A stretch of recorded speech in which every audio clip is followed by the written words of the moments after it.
आइए शुरू करते हैं न्यूज पथ पर सफर और सबसे पहले आपको दिखाते हैं ऐसी तस्वीरें जिनका जिक्र सरे रहा है। ये तस्वीरें सुर्खियों में भी है और सोशल मीडिया पर भी है। इनसे आपका बाखबर होना बेहद जरूरी है क्योंकि चौराहे पर इन्हीं की चर्चा है और चर्चा दिल्ली एयरपोर्ट पर खजूर से निकले सोने की भी है।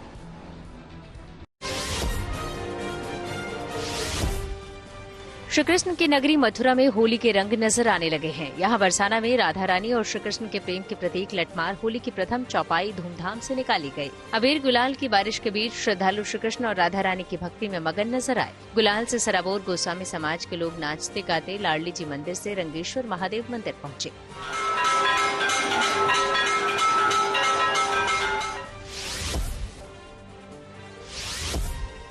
प्रयागराज में महाकुंभ के समापन के बाद उत्तर प्रदेश के मुख्यमंत्री योगी आदित्यनाथ ने अरैल घाट पर स्वच्छता अभियान चलाया। उन्होंने यहां खुद अपने हाथों से झाड़ू लगाई और गंगा मैया की भी साफ सफाई की। इस दौरान उन्होंने गंगा पूजन कर राज्य की सुख समृद्धि की कामना की। वहीं सीएम योगी ने महाकुंभ से जुड़े स्वच्छता कर्मियों के लिए 10,000 रुपए के बोनस का भी ऐलान किया। प्रयागराज में शादी के बाद बाइक से लौट रहे दूल्हे दुल्हन का वीडियो सोशल मीडिया पर छाया हुआ है। दरअसल प्रयागराज के रहने वाले एक शख्स की शादी मिर्जापुर में हुई थी और शादी के बाद दूल्हा अपनी दुल्हन को लेकर वापस प्रयागराज लौट रहा था, लेकिन नैनी में भीषण जाम की वजह से दूल्हा दुल्हन कई घंटों तक फंसे रहे, जिसके बाद दोनों बाइक से लिफ्ट लेकर 15 किलोमीटर दूर सिविल लाइन्स में मौजूद हनुमान मंदिर पहुँचे। हालांकि वहाँ पहले से ही मौजूद कार में दूल्हा दुल्हन फिर अपने घर पहुँचे। मिर्जापुर से आए हैं, जाम की वजह से लिप्रोसी चौराहे पे हम लोगों को साइड में मिले तो बोले कि लिफ्ट दे दीजिए, इसलिए इनको हनुमान मंदिर लेके आया हूँ सिविल लाइन। तो छोड़ा आपने? Yes sir. जाम की वजह से फट गया? हाँ, जाम की वजह से। बराती है सर, बराती तो आ रहे होंगे। मध्य प्रदेश के कूनो नेशनल पार्क में मादा चीता ज्वाला अपने चारों शावकों के साथ सैर करती नजर आई। कूनो नेशनल पार्क की ओर से एक वीडियो जारी किया गया है जिसमें शावक पार्क में आजादी से अपनी मां के साथ खेलते कूदते नजर आ रहे हैं। हालांकि मॉनिटरिंग टीम लगातार इन शावकों के व्यवहार का बारीकी से अध्ययन कर रही है क्योंकि इनकी गतिविधियों के आधार पर ही दूसरे शावकों को खुले जंगल में छोड़ने पर फैसला लिया जाएगा। फिलहाल कूनो नेशनल पार्क में इस वक्त कुल 12 चीते मौजूद हैं। दिल्ली एयरपोर्ट पर सोने की तस्करी का एक अनोखा मामला सामने आया है। दरअसल यहाँ कस्टम विभाग की टीम ने एक यात्री को रंगे हाथों पकड़ा है जो बुधवार को सऊदी अरब के जद्दाह से खजूर के अंदर सोना छिपा कर लाया था। लेकिन दिल्ली एयरपोर्ट पर कस्टम विभाग की टीम ने शक के आधार पर यात्री के बैग की तलाशी ली, जिसमें खजूर के भीतर से 172 ग्राम सोना बरामद हुआ। हिमाचल प्रदेश के ऊंचाई वाले हिस्सों में एक बार फिर से बर्फबारी का दौर शुरू हो गया है। चंबा में हुई ताजा बर्फबारी से 165 से ज्यादा गांवों की बिजली ठप हो गई है। आलम यह है कि घरों से लेकर सड़कों तक बर्फ का पहरा है। वहीं मनाली और आसपास के इलाकों में भी गुरुवार को भारी बर्फबारी हुई है, जिसके चलते पूरा इलाका बर्फ की सफेद चादर में ढक गया। जिंदगी का सफर सुहाना हो, इसके लिए सावधान रहना जरूरी है। रोजमर्रा की आपाधापी में कुछ देर बैठकर सोचना समझना भी जरूरी है कि आपके आसपास क्या हो रहा है और जो कुछ हो रहा है उससे हमारी जिंदगी, हमारा परिवार कैसे प्रभावित हो सकता है। इसलिए हॉर्न बजाकर बाखबर करने वाली खबर जरूरी होती है। और आज की ये खबर दिल्ली में यमुना की दुर्दशा से जुड़ी हुई है। दिल्ली में यमुना की साफ सफाई का कार्य जारी है, इसके बावजूद यमुना में प्रदूषण बढ़ रहा है। अधिकारियों के मुताबिक यमुना नदी को भारी प्रदूषण से पूरी तरह से मुक्त करने के लिए 3 साल के एक्शन प्लान पर काम किया जा रहा है। यमुना को साफ करने के लिए ट्रैश स्कीमर, खरपतवार निकालने वाली मशीनें और ड्रेजर का इस्तेमाल किया जा रहा है, लेकिन यमुना को साफ करने के लिए ये इंतजाम नाकाफी है। ऐसे में जरूरी है कि सरकार के एक्शन प्लान और जीएनडी की मुहिम यमुना को साफ करना है से जुड़कर इसमें भागीदार बन जाएं और दूसरों को भी इसमें शामिल करने के लिए हॉर्न बजाएं।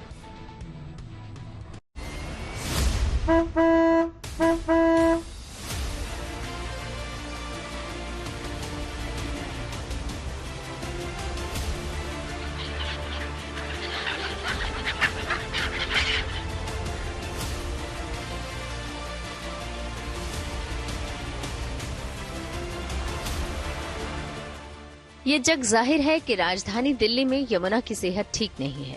हाल ही में हुए दिल्ली चुनाव में भी गंदी यमुना का मुद्दा हावी रहा। दिल्ली वासियों के लिए ये वाकई बड़ा मुद्दा है क्योंकि दिल्ली की वाटर सप्लाई का 70% से ज्यादा हिस्सा इसी यमुना नदी से पूरा होता है। कहने को तो 32 साल पहले यमुना एक्शन प्लान भी आया और इसे 3 फेज में चलाया गया, लेकिन नदी की सफाई सिफर ही रही। लिहाजा यमुना की सफाई को लेकर जीएनटी ने यमुना को साफ करना है की मुहिम चलाई है।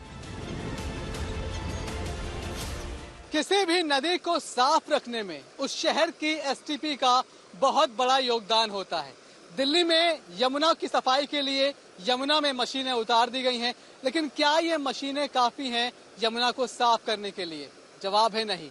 जरूरी है कि दिल्ली शहर की सभी एसटीपी यानी कि सीवेज ट्रीटमेंट प्लांट ढंग से काम करें। और क्या ये एसटीपी काम कर रही हैं, यही देखने के लिए हम लगातार अलग अलग इलाकों में पहुंच रहे हैं। इस वक्त हम मौजूद हैं दिल्ली के मजलिस पार्क में और ये एक एसटीपी है जो कि दिल्ली के ऑपरेशनल एसटीपीज में सबसे बड़ी एसटीपी मानी जाती है। किसी भी शहर की नदी को साफ रखने में उस शहर के सीवेज ट्रीटमेंट प्लांट यानी एसटीपी का अहम रोल होता है। एसटीपी वो जगह होती है जहां शहर भर से बहकर आने वाले गंदे पानी को साफ करके नदी में भेजा जाता है ताकि नदी के पानी की गुणवत्ता बनी रहे। दिल्ली में 37 एसटीपी काम कर रहे हैं और दावा किया जा रहा है कि यह हर दिन करीब 400 MGD यानी million gallon litre sewage water को ट्रीट कर रहे हैं। इसके बावजूद यमुना की हालत बेहद खराब है, जो इस दावे पर सवाल खड़ा करती है। इसकी पड़ताल करने के लिए हमारे संवाददाता दिल्ली के मजलिस पार्क इलाके में बने एसटीपी के आउटर पॉइंट पर पहुंचे। आउटर पॉइंट यानी वो जगह जहां से पानी को साफ करने के बाद यमुना में छोड़ा जाता है। एसटीपी मतलब वो जगह जहां पर शहर के नाले और सीवर का पानी पहुंचता है। इन एसटीपी में उस पानी को ट्रीटमेंट किया जाता है, उस पानी को ट्रीट किया जाता है, साफ किया जाता है। उसके बाद साफ किए गए पानी को नदी में छोड़ा जाता है। तो क्या इन एसटीपी में पानी साफ तरीके से, अच्छी तरीके से साफ किया जा रहा है, ये हम समझने की कोशिश कर रहे हैं। ये एसटीपी है जो कि दिल्ली में मजलिस पार्क के पास में है और ये उसका आउटर सेक्शन है। मतलब अंदर प्लांट है, प्लांट से पानी साफ होकर इस तरह से बाहर निकल रहा है और यहाँ से यमुना में पहुंचेगा। मतलब अब ये ट्रीटेड वाटर ठीक है या फिर नहीं है, साफ है या फिर नहीं है, ये हम चेक करने की कोशिश करते हैं। एक ग्लास हम साथ में लेकर आए हैं और इसी में हम इस पानी को लेंगे और लेकर देखते हैं कि आखिर ये पानी दिख कैसा रहा है। हालांकि उसके आउटर पॉइंट पर हम देखते हैं तो आपको दिखता है कि ये ट्रांसपेरेंट है, मतलब काफी हद तक पानी साफ है, लेकिन फिर भी हम इसे ग्लास में लेकर देखते हैं कि इसकी स्थिति क्या है। हमारे संवाददाता ने मजलिस पार्क में बने एसटीपी का निरीक्षण किया, जहां पानी के ट्रीटमेंट की गुणवत्ता को परखा गया। इस प्लांट से निकलने वाला पानी काफी हद तक साफ और ट्रांसपेरेंट था। इसे कांच के गिलास में डालकर देखा गया तो ये क्रिस्टल क्लियर नजर आया। ये देखिए, इस पानी को हमने इस ग्लास में लिया है और ये पानी काफी हद तक साफ दिखाई पड़ रहा है। क्रिस्टल क्लियर वाटर है। ये पानी काला नहीं है, गंदा नहीं है, इसमें आपको सनी हुई मिट्टी दिखाई नहीं पड़ती, कोई कूड़ा, कोई करकट दिखाई नहीं पड़ता। मतलब ये पानी काफी हद तक साफ दिखाई पड़ रहा है। इसे आप ट्रांसपेरेंट बोल सकते हैं, इसके आर पार भी दिखाई पड़ रहा है। मतलब इस एसटीपी पर पानी को अच्छी तरीके से ट्रीट किया जा रहा है, साफ किया जा रहा है। लेकिन दिल्ली में क्या जो बाकी एसटीपी काम कर रही हैं, क्या वहां भी पानी को इतनी अच्छी तरीके से ट्रीट किया जा रहा है, ये भी हम देखेंगे।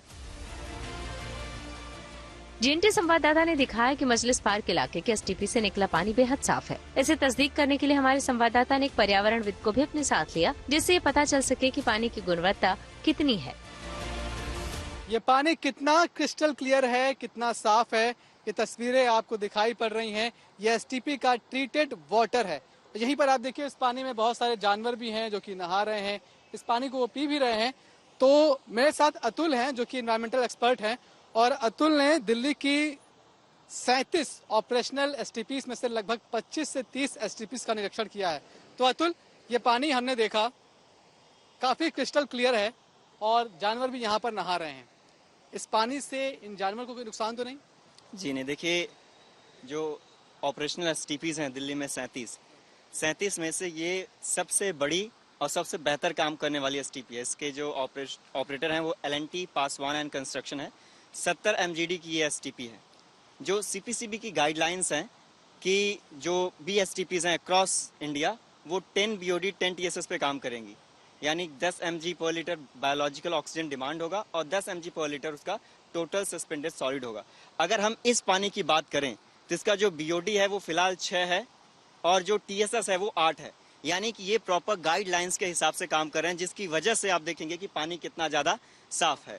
एक बार को डिफरेंशिएट करना मुश्किल होगा कि ये सीवेज का पानी है या फिर कोई प्रॉपर नदी का पानी इतना साफ, इतना ईमानदारी से काम कर रहे हैं। तो दिल्ली में जितनी भी एसटीपीज हैं 37 की 37 ऑपरेशनल हैं अभी फिलहाल, या फिर अगर और इनके नंबर्स को बढ़ाना भी है तो जितनी भी एसटीपीज हैं उन्हें अगर इस तरीके से हम ट्रीट करेंगे ईमानदारी से जैसा इसका पानी है, तब हम यमुना में जो पोल्यूशन इतना ज्यादा है हम उसे कम कर सकते हैं और यमुना में जो सफाई नहीं है उसको हम साफ कर सकते हैं। पर्यावरणविद अतुल का कहना है कि दिल्ली में कुल 37 सीवेज ट्रीटमेंट प्लांट हैं और उनमें से करीब 25 से 28 एसटीपी का वो मुआयना कर चुके हैं और 5 से 6 ऐसे एसटीपी हैं जो ठीक तरह से काम कर रहे हैं। तो मानकों पर भी ये पानी ट्रीट होने के बाद पूरी तरह से खरा उतरता है, लेकिन अब सवाल ये है कि 37 एसटीपी वर्किंग है, ऑपरेशनल है, उनमें से कितनी एसटीपी आप घूम चुके हैं और कितनी एसटीपी पर आपको इस तरह का पानी मिलता है? जितनी भी 37 एसटीपी से उनमें से लगभग हम लोग 25 से 28 एसटीपी हम लोगों ने कवर करी हैं, प्रॉपर विजिट करके देखा है ग्राउंड पे, जिनमें से हमें लगभग मुश्किल से 4, 5 या 6 एसटीपीज ऐसी मिलती हैं जो ऐसा काम कर रही हैं। मेजॉरिटी जो एसटीपीज हैं उनका पानी जब निकलता है तो समझ नहीं आता है कि यह एसटीपी से निकल रहा है या फिर सीवेज से निकल रहा है, इतना गंदा होता है। हमें से कई सारे लोगों को ये भी लग रहा है कि क्योंकि अब नई सरकार आ गई है तो देखिए कितना बढ़िया एसटीपी काम करने लगा है। दरअसल ये जब पुरानी सरकार थी तब से ये एसटीपीज ऐसा ही काम कर रही हैं। दिल्ली में यमुना को साफ करने के लिए बरसों से यमुना एक्शन प्लान भी चलाया जा रहा है, बावजूद इसके यमुना का उद्धार नहीं हो पा रहा है। यमुना नदी की सफाई को लेकर पहला यमुना एक्शन प्लान 1993 में आया, उसके बाद 2003 में दूसरा एक्शन प्लान आया, तीसरा फेज 2012 में आया। इसका मुख्य उद्देश्य यमुना नदी को प्रदूषण मुक्त बनाना था। भारत और जापान सरकार के बीच द्विपक्षीय प्रोजेक्ट पर 1993 में मुहर लगी।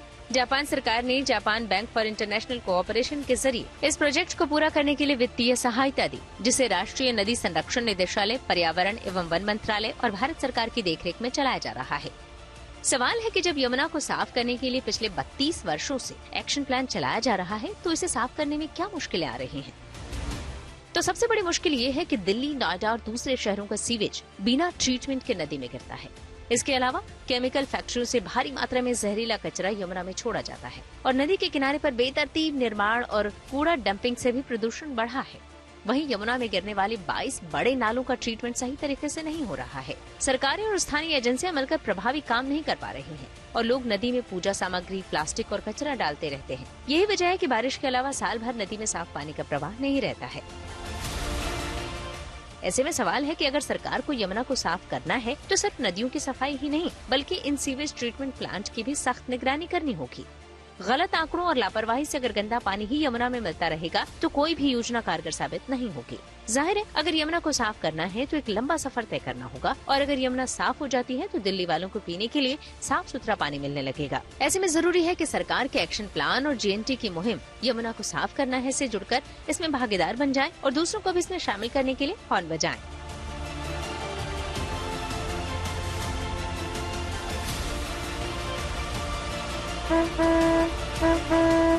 दिल्ली से मनीष चौरसिया के साथ bureau report, good news today.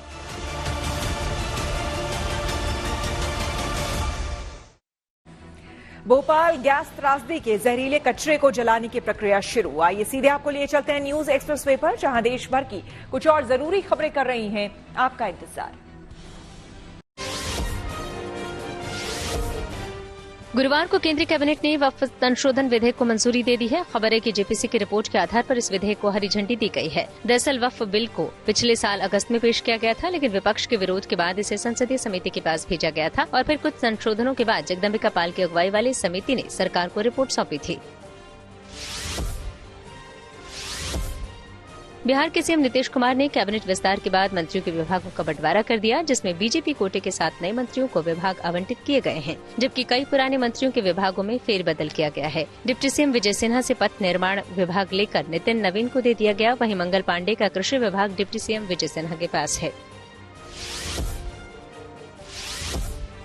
मुख्यमंत्री ममता बनर्जी पश्चिम बंगाल में 2026 विधानसभा चुनाव की तैयारियों में जुट गए हैं। कोलकाता में टीएमसी के कार्यक्रम में उन्होंने बीजेपी पर जोरदार हमला बोला। इसके साथ ही उन्होंने बीजेपी पर दिल्ली और महाराष्ट्र में फर्जी वोट के जरिए चुनाव जीतने का आरोप लगाया। सीएम ममता ने 2026 में टीएमसी के लिए 215 सीटें जीतने का लक्ष्य रखा है। राजस्थान के जयपुर में बीजेपी मुख्यालय में जमकर हंगामा हुआ। दरअसल यहां बीजेपी के कार्यक्रम में पार्टी के प्रदेश अध्यक्ष मदन राठौड़ के सामने अल्पसंख्यक मोर्चे के पदाधिकारियों में मंच पर बैठने को लेकर कहासुनी हो गई और बवाल बढ़ते बढ़ते मारपीट तक पहुंच गई। इस दौरान बीजेपी मुख्यालय में गहमा-गहमी का माहौल नजर आया। भोपाल गैस त्रासदी के जहरीले कचरे को पीथमपुर में जलाने से रोकने वाली याचिकाओं पर सुप्रीम कोर्ट ने हस्तक्षेप करने से इनकार कर दिया है। इसके बाद अब पीथमपुर के रामकी एनवायरो फैक्ट्री में कचरे को जलाने की प्रक्रिया शुरू हो गई है, जिसमें करीब 17-18 घंटे लगेंगे और कचरे को जलाने के बाद सुरक्षित जमीन में दबाया जाएगा। हालांकि लोगों के विरोध को देखते हुए फैक्ट्री के बाहर सुरक्षा के कड़े इंतजाम किए गए हैं। खबरों के एक्सप्रेसवे से आगे रुक करते हैं सियासी ढाबे का, जहां आज की सबसे दिलचस्प खबर मौजूद है। दिल्ली विधानसभा सत्र के दौरान बीजेपी और आम आदमी पार्टी के बीच सियासी घमासान जारी है। आज विधानसभा में एंट्री से रोके जाने पर 21 सस्पेंड आम आदमी पार्टी के विधायकों ने नारेबाजी कर स्पीकर के खिलाफ हंगामा किया, तो पूर्व मुख्यमंत्री आतिशी विधायकों के साथ धरने पर बैठ गई।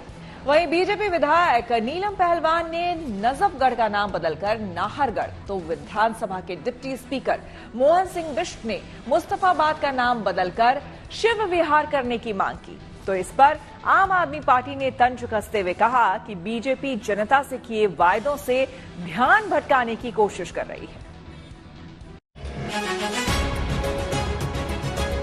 सदन से बाहर निष्कासित होगा कोई सदस्य तो फिर वो सदन का अर्थ है विधानसभा, विधानसभा परिसर, तो वो परिसर से ही उसको बाहर जाना होगा।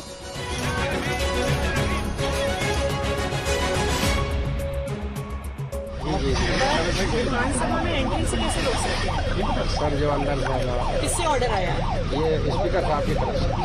तो स्पीकर साहब ने ऑर्डर दिया है। अब वो ऐसे कानून का उल्लंघन करेंगे तो कैसे चलेगा?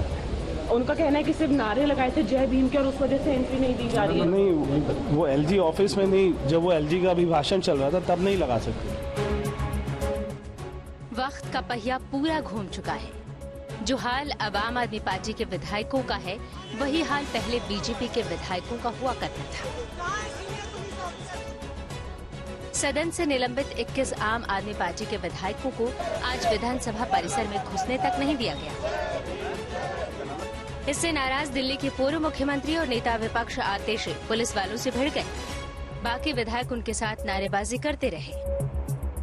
हाँ जी, इंस्पेक्टर साहब, इंस्पेक्टर साहब, इंस्पेक्टर साहब, हाँ जी इंस्पेक्टर साहब, कहाँ है पुलिस वाले? कहाँ है इंस्पेक्टर साहब? कहाँ है पुलिस वाले? कोई नोटिफिकेशन नहीं है। कहाँ है नोटिफिकेशन? दिखाएं तो सही नोटिफिकेशन। नोटिफिकेशन के तहत हमें हाउस से हम सस्पेंडेड हैं। हाउस से सस्पेंड होने का मतलब ये नहीं है कि हम विधानसभा परिसर से सस्पेंडेड हैं। हम चुने हुए विधायक हैं, हमें विधानसभा परिसर में जाने का अधिकार है। विधानसभा परिसर में जाने से हमें कैसे रोका जा रहा है? विधानसभा सत्र के दूसरे दिन आम आदमी पार्टी के 22 में से 21 विधायक तो सस्पेंड हो गए थे। ऐसे में सदन में अकेले ओखला से आप विधायक अमानतुल्लाह खान रह गए। लिहाजा आम आदमी पार्टी के 21 विधायक बाहर नारेबाजी करते रहे और वो अकेले सदन में मोर्चा संभालने की कोशिश करते दिखे। सर क्या रणनीति होगी आपकी अगर आप हाउस के अंदर जाते हैं तो क्या रणनीति? वो जाने के बाद ही पता लगेगा क्या करना है। नहीं तो बाहर जो प्रोटेस्ट चल रहा है ये अंदर भी रजिस्टर कराएंगे आप? बिल्कुल बिल्कुल, मैं कहूँगा भाई डिप्टी स्पीकर का चुनाव जो है बगैर अपोजिशन के कैसे हो सकता है, वो नहीं होना चाहिए। आखिरी सवाल सर, आप लंबे समय से दिल्ली विधानसभा के विधायक रहे हैं, इससे पहले इस तरह के विजुअल्स विपक्ष के क्या आपने देखे? हालांकि आप सत्ता पक्ष में थे। ऐसा कभी नहीं, देखिए हम लोग थे, हमने ऐसा कभी नहीं किया। ये तो टेबलों तक पे चढ़ जाते थे, लेकिन इतना नहीं किया कि बाहर ही रोक दिया हो। अंदर आते थे, होता था, उसके बाद फिर हम अलाउ कर देते थे। जिस दिन एलजी का अभिभाषण था उस दिन अमानतुल्लाह सदन में नहीं थे, इसलिए वो सस्पेंड होने से बच गए। और आज जब वो विधानसभा पहुंचे तो उन्हें विधानसभा की कार्यवाही में हिस्सा लेने दिया गया। आम आदमी पार्टी अम्बेडकर के नाम पर पिछले 3 दिन से सियासी माहौल गर्म रखना चाह रही है, पर बीजेपी गोल पोस्ट बदलने की तैयारी में है। मुगल शासकों के दौर में रखे गए नाम बदलने की पहल शुरू कर दी है। नजफगढ़ से बीजेपी विधायक नीलम पहलवान ने नजफगढ़ का नाम बदलकर नाहरगढ़ करने का प्रस्ताव रखा। आरकेपुरम से बीजेपी विधायक अनिल शर्मा ने मांग की है कि उनके विधानसभा क्षेत्र में आने वाले मोहम्मदपुर गांव का नाम बदलकर माधवपुर रखा जाना चाहिए। नजफगढ़ का बहुत पुराना नाम जो था नारगढ़ था, राजा नार सिंह के नाम पे।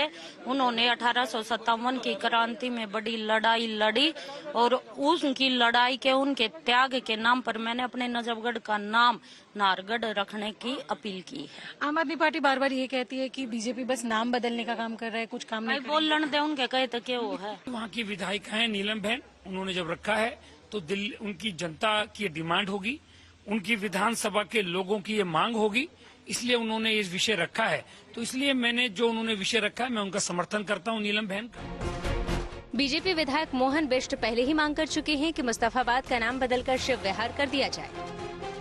मैंने कहा है शिवपुरी भी हो सकता है, शिव विहार भी हो सकता है, लेकिन आखिर ये जहाँ हिंदुओं की आबादी हो, हिंदू वहाँ रहते हों, तो उसका नाम मुस्तफाबाद की जगह शिवपुरी या शिव विहार क्यों नहीं हो सकता।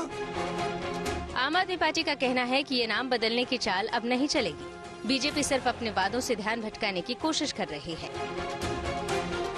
आज विधानसभा के अंदर जीते हुए विधायकों को जाने नहीं दिया जा रहा है। हिंदुस्तान के इतिहास में शायद ये पहली बार हुआ होगा। इन मुद्दों से ध्यान भटकाने के लिए लगातार अनाप शनाप बयानबाजी भारतीय जनता पार्टी के लोग, भारतीय जनता पार्टी के विधायक, भारतीय जनता पार्टी के मंत्री, मुख्यमंत्री सारे दे रहे हैं। नजफगढ़ नाहरगढ़ होना चाहिए, क्योंकि ये इसकी बहुत लंबी लड़ाई लड़ी गई है और ये कोई अच्छा प्रस्ताव है, कोई किसी धर्म से या किसी से जुड़ी बात नहीं है, ये केवल भावनाओं से जुड़ी है। जहाँ तक विपक्ष की बात है, वो तो उन बेचारों ने नाम भी नहीं बदले, चलो काम तो नहीं किया, नाम भी नहीं बदले, चलो नाम ही बदल लेते, कम से कम लोग यही कहते थे यही काम कर लिया। अब उन नलायकों तो नाम बदलने वाला काम भी नहीं किया। हालात देख लग नहीं रहा कि आने वाले दिनों में दिल्ली विधानसभा में तनातनी कम होने वाली है। सीएजी रिपोर्ट तनातनी का एक बड़ा मुद्दा बन रही है और कल स्वास्थ्य विभाग से जुड़ी सीएजी की रिपोर्ट सदन में पेश की जाएगी। यानी जैसे जैसे एक एक कर सीएजी रिपोर्ट पेश होती जाएगी, ये हंगामा और बढ़ने के आसार हैं। Bureau report, good news today. News पथ पर आगे है धन बाजार, जहां शेयर बाजार से लेकर कारोबार तक की सभी अहम खबरें होती हैं, जिसका सीधा रिश्ता आपकी आमदनी आपकी जेब से होता है। तो तेज रफ्तार खबरों के बीच ये जरूरी खबरें छूट न जाए, इसलिए सीधे आपको लिए चलते हैं धन बाजार। शेयर बाजार में आज काफी उतार चढ़ाव देखने को मिला। सेंसेक्स 10 अंकों पर 74,612 पर बंद हुआ, वहीं निफ्टी 2 अंक फिसलकर 22,545 पर आ गया। आईटी, ऑटो और हेल्थ केयर समेत कई सेक्टरों के शेयर लाल निशान पर बंद हुए। कर्मचारी भविष्य निधि संगठन की बैठक कल यानी 28 फरवरी को होने वाली है। इसमें पीएफ यानी प्रोविडेंट फंड के ब्याज दर को लेकर फैसला लिया जा सकता है। माना जा रहा है कि ईपीएफओ का central board of trustee PF में जमा पैसे पर मिलने वाले सालाना ब्याज में कटौती कर सकती है। मीडिया रिपोर्ट के मुताबिक पीएफ पर रिटर्न पिछले वित्त वर्ष के लिए घोषित 8.25% ब्याज दर से कम रहने की संभावना है। आईआईटी मद्रास से जुड़ी एक स्टार्टअप कंपनी वाटरफ्लाई टेक्नोलॉजीज ने wing in ground sea craft बनाया है, जो समुद्री सफर को आसान बनाएगा। यूएफओ जैसा डिजाइन वाला बिग सी क्राफ्ट असल में एक इलेक्ट्रिक सी ग्लाइडर है, जो समुद्र में पानी की सतह से 4 मीटर ऊपर तेजी से ग्लाइड कर सकता है। कंपनी का दावा है कि कोलकाता से चेन्नई का सफर, जिसे पूरा करने में कम से कम 30 घंटे का समय लगता है, अब इसके जरिए वो चंद घंटों में पूरा हो सकेगा और इसका किराया केवल 600 रुपए होगा। देश के बड़े कारोबारी आनंद महिंद्रा ने भी इसकी तारीफ की है। उन्होंने कहा कि आईआईटी मद्रास स्टार्टअप को बढ़ावा देने के मामले में सिलिकॉन वैली को टक्कर देता दिख रहा है। न्यूज पथ के सफर में अब सोशल अड्डा का रुख करते हैं, जहां आज बात होगी सीबीएसई के 10वीं कक्षा की बोर्ड परीक्षाओं की, जिसको लेकर एक बड़ा कदम उठाया गया है। अगले साल यानी कि 2026 से सीबीएसई 10वीं बोर्ड की परीक्षा साल में 2 बार कराएगा। ड्राफ्ट पॉलिसी के मुताबिक 2 बार बोर्ड परीक्षा देने के लिए छात्रों के एग्जाम सेंटर एक ही होंगे। दोनों राउंड की बोर्ड परीक्षाओं में पूरा सिलेबस आएगा। परीक्षा का पहला चरण फरवरी-मार्च में होगा, जबकि दूसरा चरण मई में करवाया जाएगा। पहले राउंड की परीक्षा के लिए स्कूलों को सितंबर के आखिर तक छात्रों की लिस्ट भेजनी होगी। दूसरे राउंड के एग्जाम के लिए नए स्टूडेंट्स के नाम नहीं जोड़े जा सकेंगे। 2 बार बोर्ड परीक्षा होने के कारण एग्जामिनेशन फीस में भी बढ़ोतरी होगी। स्पोर्ट्स स्टूडेंट्स को भी फरवरी या फिर मई में होने वाली किसी परीक्षा में बैठना होगा, उनके लिए अलग से परीक्षा नहीं होगी। स्टूडेंट्स को दूसरे राउंड की परीक्षा के बाद जो मार्कशीट कम पासिंग सर्टिफिकेट मिलेगा, उसमें फर्स्ट और सेकंड एग्जामिनेशन के नंबर होंगे। साथ ही सर्टिफिकेट में प्रैक्टिकल और इंटरनल असेसमेंट का स्कोर भी होगा और ग्रेड्स भी दिए जाएंगे। सर्टिफिकेट में दोनों एग्जाम में से बेस्ट स्कोर को भी दर्शाया जाएगा और वही फाइनल स्कोर होगा। उसी के आधार पर छात्रों का रिजल्ट तैयार होगा। बोर्ड ने स्पष्ट किया है कि 10वीं में जिन विषयों और भाषाओं का विकल्प छात्रों को अभी दिया जा रहा है, उनमें किसी भी तरह का कोई बदलाव नहीं किया गया है। यानी कि अभी जो विषय फिलहाल छात्रों को उपलब्ध हैं, वे 2026 में बोर्ड के पहले और दूसरे राउंड के एग्जाम में बरकरार रहेंगे। बोर्ड के अनुसार ड्राफ्ट पॉलिसी के पॉइंट 8 में 2026 के लिए विषयों के ग्रुप और भाषाओं की सूची दी गई है।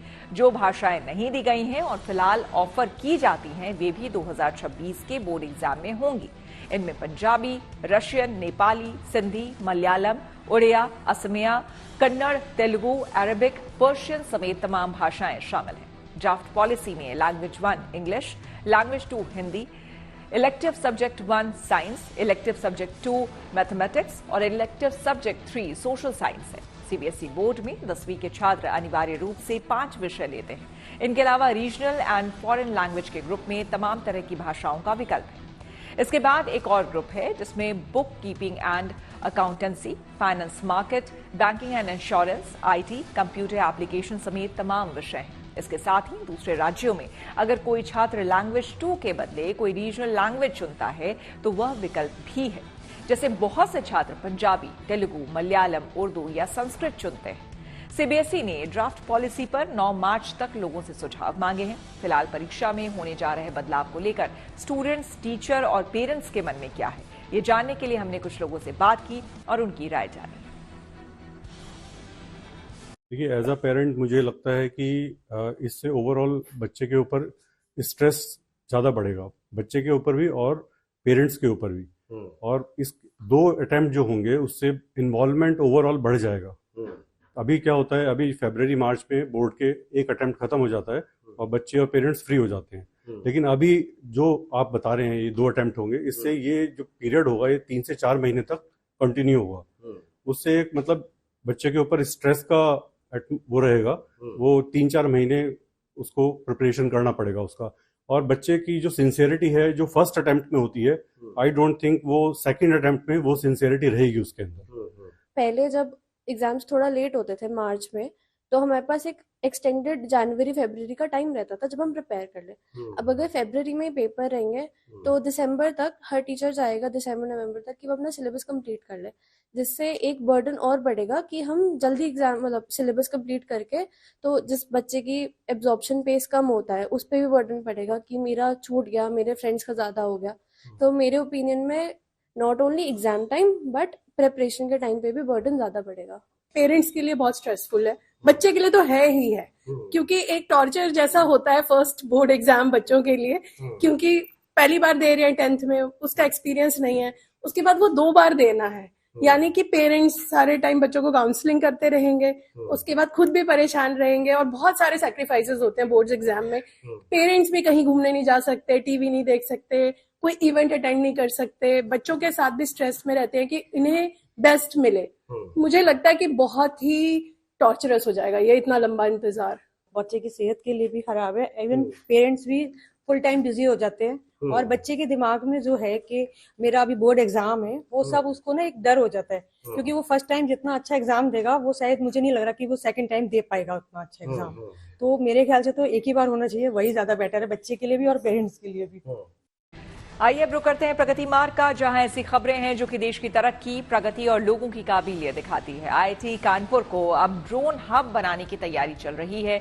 इसको लेकर हाल ही में आईआईटी कानपुर में केंद्र सरकार, राज्य सरकार, डिफेंस एक्सपर्ट्स, डीआरडीओ समेत कई विशेषज्ञ टीमों की बैठक भी हुई है, जिसमें ड्रोन के सर्टिफिकेशन, टेस्टिंग और रिसर्च को लेकर विस्तार से चर्चा हुई है, ताकि स्वदेशी ड्रोन के विकास को और गति मिल सके।